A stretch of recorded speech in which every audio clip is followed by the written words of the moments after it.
প্রিয় শিক্ষার্থী বন্ধুরা, আজকে আমরা আলোচনা করব 2025 সালের ফিজিক্যাল সায়েন্সে যে প্রশ্ন এসেছিল সেই প্রশ্নের যে আমাদের বিভাগ ক অর্থাৎ মাল্টিপল চয়েস কোশ্চেন, সেই চয়েস কোশ্চেনে কী কী উত্তর হবে এবং তোমরা দেখে নাও যে তোমরা কত নম্বর পেতে পারো। সেইগুলো আমরা আজকে আলোচনা করব। তো সব থেকে প্রথমে দেখব যে আমাদের যে প্রশ্ন রয়েছে মাল্টিপল চয়েস কোশ্চেন বা এমসিকিউ, সেগুলোর উত্তর কী হবে। আজকে করব বিভাগ ক এবং বিভাগ ক এবং বিভাগ খ। তারপরে যে বড় প্রশ্নগুলো রয়েছে, যে অঙ্কগুলো রয়েছে, সেই অঙ্কগুলো নিয়ে আমরা পরে আলোচনা করব এক একটা করে, এবং তোমরা মিলিয়ে নাও যে তোমাদের কত নম্বর তোমরা পেতে পারো। তাহলে সপ্তম প্রশ্ন নাম্বার 1.1, কোন প্রকার দর্পণে অসৎ, ছোট এবং সমশীর্ষ প্রতিবিম্ব গঠিত হয়? এ সমতল দর্পণ, বি অবতল দর্পণ, সি উত্তল দর্পণ, আর ডি হচ্ছে অধিবৃত্তাকার দর্পণ। আমাদের উত্তর হবে সি অর্থাৎ উত্তল দর্পণ। তুমি যদি সি উত্তর করে থাকো তাহলে অবশ্যই 1 নম্বর পাবে। ঠিক আছে। প্রশ্ন নম্বর 2, 1.2। 1.2 প্রশ্ন হচ্ছে, নিচের কোন এককটি তড়িৎ শক্তির একক? ওয়াট, ওম, কিলোওয়াট ঘন্টা, ভোল্ট। আমরা জানি যে তড়িৎ শক্তির একক হচ্ছে কিলোওয়াট ঘন্টা বা কিলোওয়াট আওয়ার। ঠিক আছে।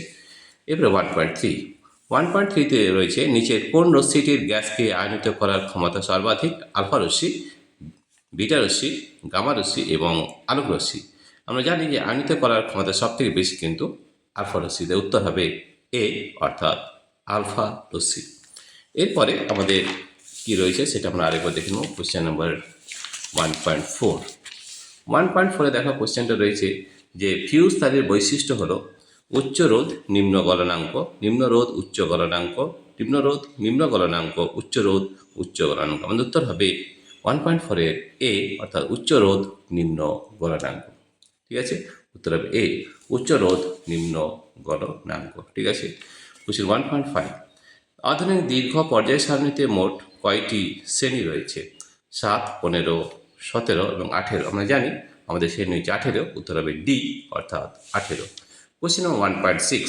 1.6 রয়েছে, নিচের কোন যৌগটির সম্পূর্ণ অণু হিসাবে পৃথক অস্তিত্ব নেই? H2S, CaCl3, NO2, NaCl। আমাদের উত্তর হবে NaCl বা ডি। ঠিক আছে। 1.7 রয়েছে যে নিচের কোন অ্যাসিডটি মৃদু তড়িৎ বিশ্লেষ্য? CH3COH, H2SO4, HNO3, HCl। উত্তর হবে CH3COH। 1.7-এর উত্তর হবে এ। 1.8, লঘু সালফিউরিক অ্যাসিড মিশ্রিত পটাশিয়াম ডাইক্রোমেট দ্রবণে H2S চালনা করলে কী রং উৎপন্ন হয়? কমলা, বেগুনি, সবুজ এবং গাঢ় নীল। আমি জানি এর উত্তর হবে সি অর্থাৎ সবুজ। 1.9 রয়েছে যে 1.9, নিচের কোন আকরিকটি অ্যালুমিনিয়ামের আকরিক? A hematite, B bauxite, C malachite, D chalcocite. উত্তর হবে বি অর্থাৎ বক্সাইট। 1.10, ত্রিবন্ধনীযুক্ত অসম্পূর্ণ হাইড্রোকার্বনটিকে শনাক্ত করো? CH4, C2H6, C2H4, C2H2। আমরা জানি C2H2 এটা কিন্তু আমাদের ত্রিবন্ধনীযুক্ত অসম্পৃক্ত হাইড্রোকার্বন। ঠিক আছে। এরপরে রয়েছে কোশ্চেন নম্বর 1.11। এরকম রয়েছে, গ্রিনহাউস গ্যাসটি শনাক্ত করো? অক্সিজেন, হাইড্রোজেন, জলীয় বাষ্প, নাইট্রোজেন। উত্তর হবে সি অর্থাৎ জলীয় বাষ্প। 1.12 কি আছে দেখে নাও। 1.12 রয়েছে, এসটিপিতে 22 গ্রাম কার্বন ডাইঅক্সাইডের আয়তন হলো 22.4 লিটার, 11.2 লিটার, 2.24 লিটার, 1.12 লিটার। ঠিক আছে। তো দেখো এখানে 22 গ্রাম বলেছে, আমাদের কার্বন ডাইঅক্সাইডের 44 গ্রাম হয়। তাহলে 44 গ্রামে আমাদের কত হয়? 22.4 লিটার। তাহলে 22 গ্রাম অর্থাৎ অর্ধেক অর্থাৎ 11.2 লিটার হবে, অর্থাৎ উত্তর হবে বি। ঠিক আছে। এরপরে যে প্রশ্ন রয়েছে 1.13। 1.3-তে 10 গ্রাম ক্যালসিয়াম কার্বনেটকে তীব্র উত্তপ্ত করলে কত গ্রাম ক্যালসিয়াম অক্সাইড পাওয়া যাবে? ধরে নাও সকল ক্যালসিয়াম কার্বনেট সম্পূর্ণ বিয়োজিত হয়েছে। এটাতে উত্তর হবে বি অর্থাৎ 5.6 গ্রাম। 1.14 রয়েছে যে তাপ পরিবাহিতাঙ্ক নির্ভর করে পরিবাহীর দুই প্রান্তের তাপমাত্রার পার্থক্যের উপর, পরিবাহীর উপাদানের প্রকৃতির উপর, পরিবাহীর দৈর্ঘ্যের উপর, পরিবাহীর প্রস্থচ্ছেদের ক্ষেত্রফলের উপর। উত্তর হবে বি, অর্থাৎ পরিবাহীর উপাদানের প্রকৃতির উপর। ঠিক আছে। 1.5 কি উত্তর আছে একবার দেখে নিই। 1.5 যে আলোর প্রতিসরণের সময় নিচের কোন রাশিটি অপরিবর্তিত থাকে? এ গতিবেগ, বি বিস্তার, সি কম্পাঙ্ক এবং ডি তরঙ্গ দৈর্ঘ্য। আমরা জানি যে অপরিবর্তিত থাকে সেটা হচ্ছে কম্পাঙ্ক, অর্থাৎ 1.15 উত্তর হবে সি। ঠিক আছে। এরপরে আমরা বিভাগ খ করে নেব। বিভাগ খ কি রয়েছে আমরা একটু দেখে নিই।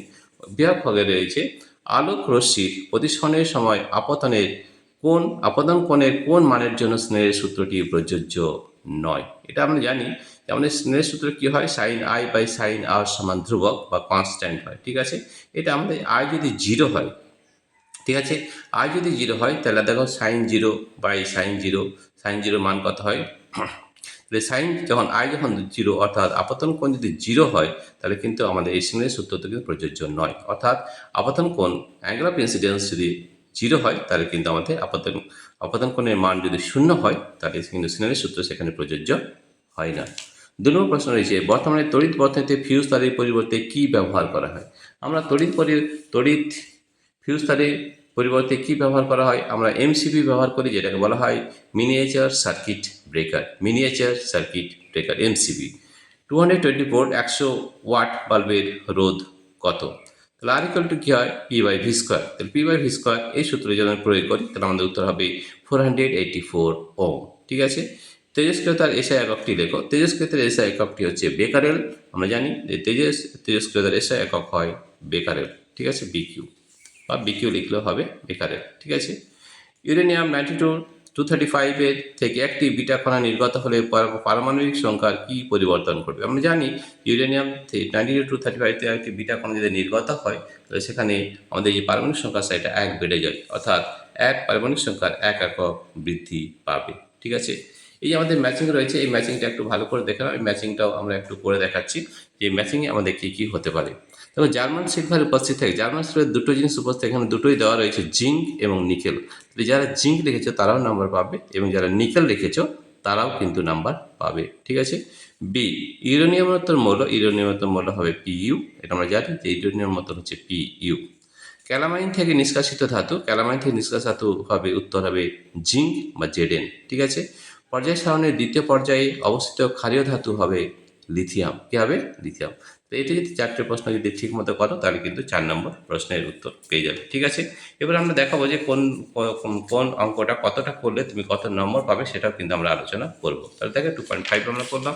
এরপর রয়েছে 2.6। 2.6 কী রয়েছে একবার দেখে নিই। 2.6 উত্তর রয়েছে 2.6 রয়েছে নিচের বিবৃতি সত্য না মিথ্যা লেখো। তড়িৎ বিশ্লেষণ সর্বদা জারণ বিজারণের মাধ্যমে ঘটে। রাইট।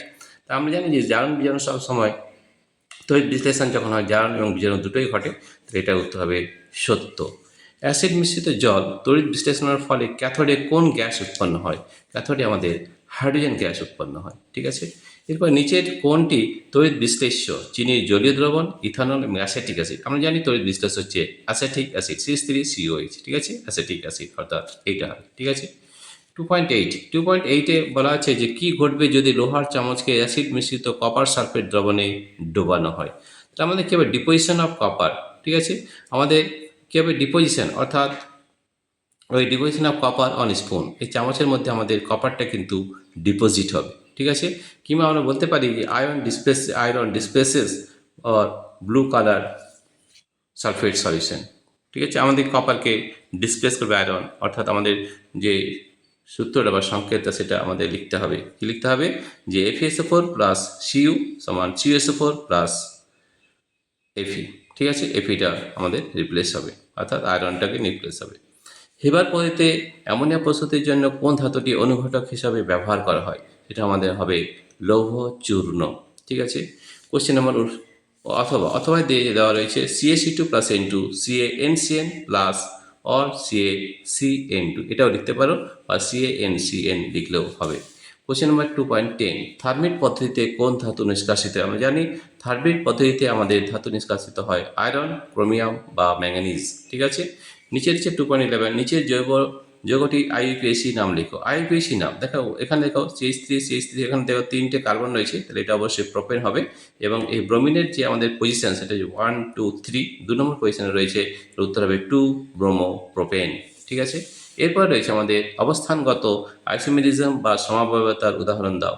তাহলে আমাদের আমাদের সমবায়তা বা আইসোমেরিজম উদাহরণ যদি আমরা দিই, তাহলে আমরা প্রোপানল উদাহরণ দিতে পারি। এটা 1 নম্বরে রয়েছে 1 2 3 1 প্রোপানল, এবং এটা হচ্ছে 2 নম্বরে রয়েছে 2 প্রোপানল। 1 প্রোপানল বা 2 প্রোপানল এই দুটো মিলে আমাদের সমবায়তার উদাহরণ দিতে পারি। 1.12 রান্নার পাত্রে আঠাবিহীন প্রলেপ বা ননস্টিক প্রলেপ দেওয়ার জন্য ব্যবহৃত পলিমারের মনোমারটির নাম লেখো। এটার নাম হচ্ছে টেট্রাফ্লোরোইথিলিন। টেট্রাফ্লোরোইথিলিন। বায়ুমণ্ডলের কোন স্তরে ঝড় বৃষ্টি ঘটা সম্ভব? এটা উত্তর হবে ট্রপোস্ফিয়ার। ওজোন স্তরের গাঢ়ত্ব কোন এককে প্রকাশ করা হয়? এটার এক হবে ডবসন ইউনিট বা মিলি অ্যাটমসফিয়ার সেন্টিমিটার। এটা দুটো উত্তর হতে পারে, ডবসন ইউনিট হতে পারে বা মিলি অ্যাটমসফিয়ার সেন্টিমিটার, এটাও কিন্তু উত্তর হতে পারে।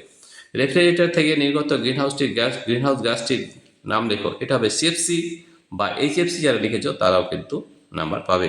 ঠিক আছে, রেফ্রিজারেটর থেকে নির্গত গ্রিনহাউস গ্যাসটির নাম লেখো, সেটা হবে সিএফসি বা এইচএফসি। নিচের বিবৃতিটি সত্য না মিথ্যা লেখো। কি রয়েছে? চার্লসের সূত্র যে -273 ডিগ্রি সেন্টিগ্রেড তাপমাত্রায় যে কোনো গ্যাসের আয়তন অসীম হয়, এটা কিন্তু মিথ্যা। মানে যে কোনো গ্যাসের আয়তন সেখানে কিন্তু শূন্য হয়, এটা অসীম দিয়েছে, তাহলে এটা অবশ্যই মিথ্যা হবে। এসটিভিতে 16 গ্রাম অক্সিজেন গ্যাসে উপস্থিত অণুর সংখ্যা। আমরা জানি যে অক্সিজেন হচ্ছে O2, ঠিক আছে। অক্সিজেনের পারমাণবিক ভর যেটা সেটা হচ্ছে 32 গ্রাম। তো 32 গ্রামের কথা হয় অ্যাভোগাড্রোর সংখ্যা 6.022 × 10⁻23, তাহলে এখানে 16 গ্রাম রয়েছে, তাহলে তার অর্ধেক হবে, অর্থাৎ 3.011 × 10⁻23 উত্তর হবে। ঠিক আছে। 2.17 রয়েছে নিচের বিবৃতিটি সত্য না মিথ্যা লেখো। লোহার দৈর্ঘ্য প্রসারণ গুণাঙ্ক 1.2 × 10⁻⁵ পার ডিগ্রি সেন্টিগ্রেড। লোহার আয়তন প্রসারণ গুণাঙ্ক 3.6 × 10⁻⁵ পার ডিগ্রি সেন্টিগ্রেড। এটা একদম ঠিক। আয়তন প্রসারণ গুণাঙ্ক তাহলে গামা ইকুয়াল টু 3 আলফা হয়। ঠিক আছে, তাহলে আমাদের এখানে দেওয়া রয়েছে আলফা দেওয়া রয়েছে, তা 3 দিয়ে এটা গুণ করলে এটাই হচ্ছে, তাহলে উত্তর হবে সত্য। কি হবে? সত্য উত্তর হবে। এরপরে দেখো পরিবর্তে এখানে অথবা একটা প্রশ্ন রয়েছে, ডব্লিউ পার মিটার পার কে এটি কোন ভৌত রাশির একক? এটা তাপ পরিবাহিতাঙ্কের একক। তাপ পরিবাহিতা বা তাপ পরিবাহিতাঙ্কের কে একক হচ্ছে আমাদের এইটা। ঠিক আছে, watt per metre per kelvin. 2.18 বিবর্ধক কাঁচ রূপে কোন ধরনের লেন্স ব্যবহৃত হয়? তো দেখো, বিবর্ধক কাঁচ রূপে আমরা সবসময় কিন্তু উত্তল লেন্স ব্যবহার করে থাকি। ঠিক আছে, তো দেখো আজকে আমরা বিভাগ ক এবং বিভাগ খ আমরা আলোচনা করলাম। এর পরের দিনেই আমরা বিভাগ গ আলোচনা করব, এবং বিভাগ গতে আমরা কী কী প্রশ্ন রয়েছে সেটা আমরা একবার দেখে নেব, এবং কী কী উত্তর হতে পারে সেটাও কিন্তু আমরা পরের ভিডিওতে আলোচনা করব। প্রিয় শিক্ষার্থী বন্ধুরা, তোমাদের যদি এই ভিডিওটি ভালো লেগে থাকে তাহলে অবশ্যই সাবস্ক্রাইব, লাইক ও শেয়ার করবে। আমরা দেখিয়ে দিলাম যে কী কী উত্তর হতে পারে বিভাগ ক এবং বিভাগ ক এবং বিভাগ গ, এবং তোমরা মিলিয়েও নিতে পারো যে তোমাদের উত্তর ঠিক হয়েছে কিনা এবং কত নম্বর পেয়েছো সেটাও কিন্তু তোমরা জানতে পারবে। প্রিয় শিক্ষার্থী বন্ধুরা, তোমাদের যদি এই ভিডিওটি ভালো লেগে থাকে তাহলে প্লিজ সাবস্ক্রাইব, লাইক ও শেয়ার অবশ্যই করবে।